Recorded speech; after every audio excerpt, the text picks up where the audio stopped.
今天来教大家调教这种大型的捕鸟蛛。调教之前，大家先看一下它的牙，轻易就能咬到我们骨头去啊，所以调教之前一定要做好万全的准备。这只捕鸟蛛啊，因为小伙伴养到这么大都从来没有上手过，所以上手之前要先用筷子试一下它的脾气。如果上来就直接咬筷子的话，像这种捕鸟蛛啊，它的脾气就相当的暴躁，千万不能调教。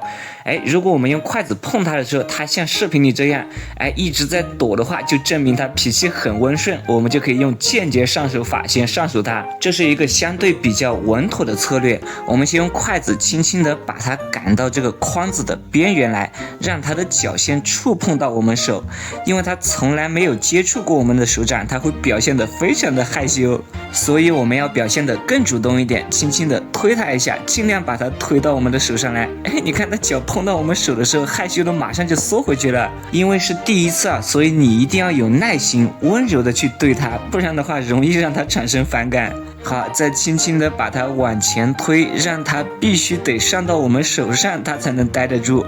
你看它脚还是一直缩回去啊，非常的害羞，再继续往前推。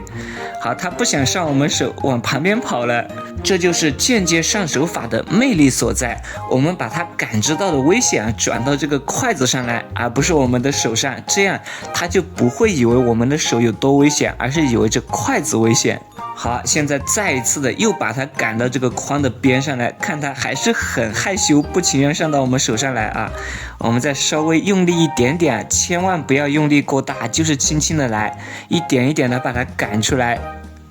碰到了。这次没有那么害羞了啊！这个时候一定要稳住，一定要慢慢的上手啊，因为第一次啊，对它的感觉是最重要的，甚至它能记好久。以后啊，你在上手它的时候啊，就没有这么困难，甚至直接就可以拿起来玩。顺便跟大家说一下，我所用的方法只是给大家做一个参考，因为我玩的蜘蛛数量会比较多，虽然捕鸟蛛我玩的比较少，但它的性格我也能大概的分析出来。所以啊，你们玩的时候一定要活学活用，而不是照搬套路的去用。首先我们要看好他现在的脾气性格如何啊，如果他马上暴躁起来的话，我们就要撤销这些动作。好，他现在想往这边逃跑了，我们只要用手轻轻的去接住他可能会逃跑的方向，让他不得不上到我们手上来就可以。你看他非常的害羞，只要碰到我们的手啊，他马上就想着要逃跑，然后我们的手要不知不觉的伸过去，让他只能到我们手上来。你看现在他就非常的紧张了，这种时候已经上手了是不是？然后我们就慢慢的和他先玩一下无限楼梯的游戏，和他互动一下，增加一下亲密度。因为他还是那种比较害怕的状态，所以他的所有动作尽量由我们引导来完成。看我们拉着它转弯的时候，它这个脚其实碰到我们手的时候就像被扎到一样，还是非常的害怕。再摸一下，还不给摸，害羞。好，这个时候我们再来进一步的挑逗一下它，来，给不给摸，给不给摸，给不给摸。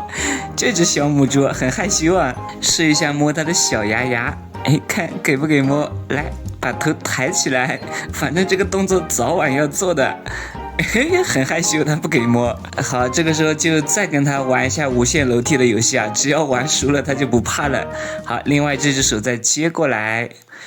好，慢慢的爬上去，再接过来，再慢慢的爬上去。视频里这只啊是一只红绿橙捕鸟蛛，它的主要颜色由蓝色和橙色组成。因为它是圆蛛亚目的蜘蛛，也就是一种比较原始的蜘蛛啊，所以它的毒牙要比我们常见的蜘蛛要更加的突出。身上的这些毛啊，在它遇到危险的时候，也可以变成它的武器。它通过踢毛，可以把这些毛刺到对手的皮肤里边去。所以很多人在玩过捕鸟蛛之后啊，都会感觉皮肤有点刺痛，甚至有点痒痒的。同时，因为捕鸟蛛的寿命比较长，一般活个5到10年是完全不成问题的。所以很多人啊，他从学生时代甚至养到工作生娃了以后，这个捕鸟蛛都还活着。玩猪不獠牙，那岂不是耍流氓？来，露出你的小牙牙给大家看一下，圆蛛亚目的毒牙都是一个后钩状的，而不是两边像钳子一样钳住的那种，所以这个小毒牙还不像新蛛亚目的那些蜘蛛的毒牙那么好掏。